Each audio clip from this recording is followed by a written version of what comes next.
সিতাই বিধানসভার বিধায়ক, তার অত্যন্ত ঘনিষ্ঠ একজন, সেও শেখ শাহজাহানের আরেক রূপ। আপনারা জানেন এমন একজন রয়েছে সিতাই বিধানসভার বিধায়কের সঙ্গে, যাকে এই ধরনের মহিলাদের অসম্মানিত করার জন্য, মহিলাদের সঙ্গে শ্লীলতাহানি করবার জন্য পার্টি থেকে বহিষ্কার করে রাখা হয়েছিল।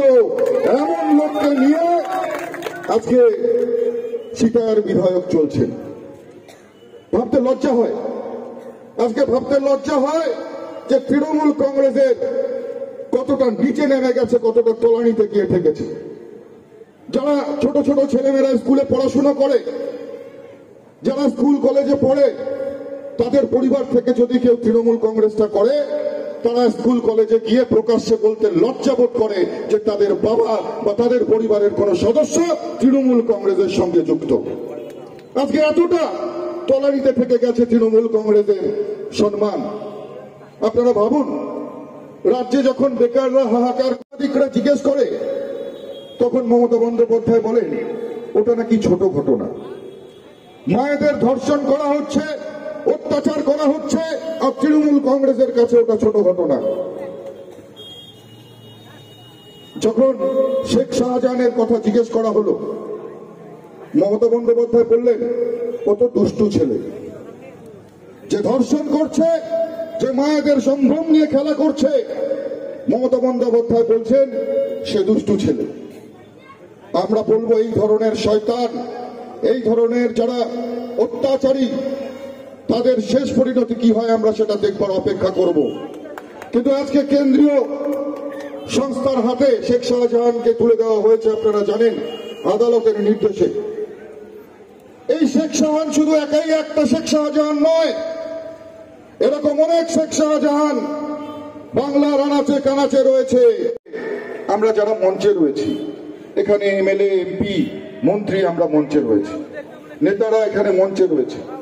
কিন্তু আমরা যারা ভারতীয় জনতা পার্টিটা করি, আমরা নিজেদেরকে মন্ত্রী, এমএলএ, এমপি বা নেতা বলতে আমরা স্বাচ্ছন্দ্য বোধ করি না।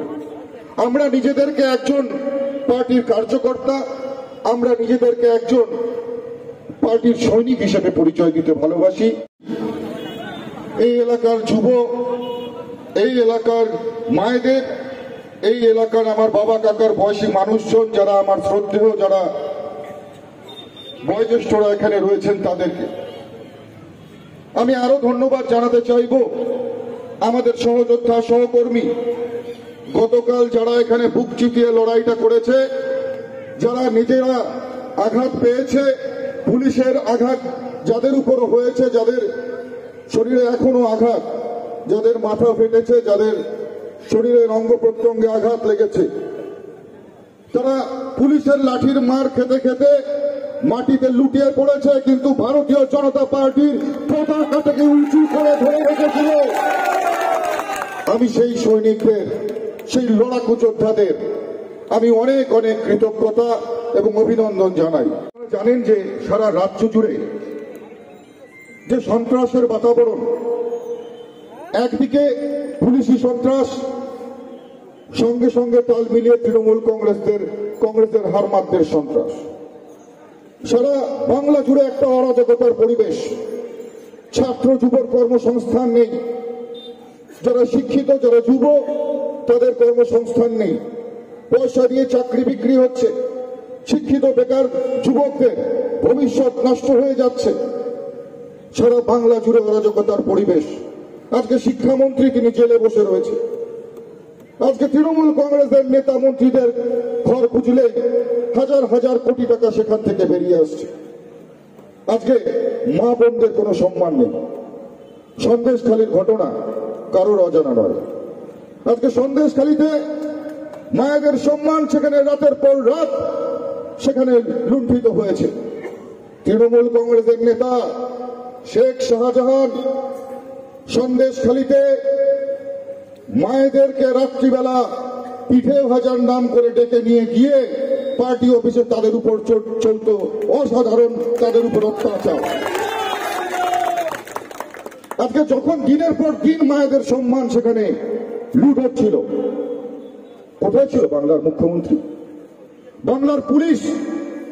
তখন কি করছিলেন?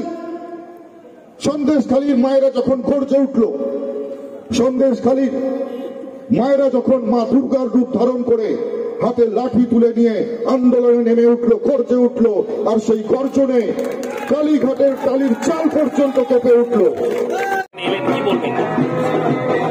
দেখুন, রাজনৈতিক সৌজন্যতা থাকবে এটা স্বাভাবিক, কিন্তু পশ্চিমবঙ্গে তৃণমূল ক্ষমতায় যেদিন থেকে এসেছে পশ্চিমবঙ্গের মানুষ হিংসার পরিবেশ শুরু পেয়েছে। এখানে রাজনীতি নেই, কারণ মানুষ জানে রাজনীতি কথার অর্থই হচ্ছে নীতির রাজ। তো যেই দল নীতি আদর্শ কিছু নেই সেই দল কি রাজনীতি থাকবে? সুতরাং তৃণমূল কংগ্রেস বারংবার বিরোধীদের সব সময় মানুষের থেকে আলাদা করার চেষ্টা করেছে। এবার যত আলাদা করার চেষ্টা করবে সাধারণ জনগণের পাশে বিজেপি সমেত বিরোধীরা তত বেশি পৌঁছাবে, আপনারাই দেখতে পাবেন। আসার কথা ছিল, তিনি আসেননি, তবে আজকে তিনি এলাকায় এলেন। কিভাবে দেখছেন এই ভোটের আগে রাজনৈতিক সংঘর্ষটাকে? আপনারা জানেন যে গোটা পশ্চিমবঙ্গে এখন তৃণমূল কংগ্রেসের পায়ের তোলা মাটি নেই। আর সেটাই শীতলকুচিয়া দিনাটা, আপনারা জানেন যে কুচবিহার জেলার মধ্যে সবথেকে বেশি সন্ত্রাস হয়েছিল। এখন তারা কোনো দিক খুঁজে পাচ্ছে না, সাধারণ মানুষ ভোট দেবে না বুঝতে পারছে। এরা ভাবছে এরা মানুষকে ভয় দেখিয়ে তাদেরকে সন্ত্রাস করে তারা ভোট চাইছে, কিন্তু প্রকৃতপক্ষে এইভাবে ভোট হবে না। এবার আপনারা দেখতে হবে, এবার যখন ভোট হবে মানুষ শান্তিতে ভোটও দিতে পারবে, আর তৃণমূল কংগ্রেসকে মানুষ ভোট দেবে।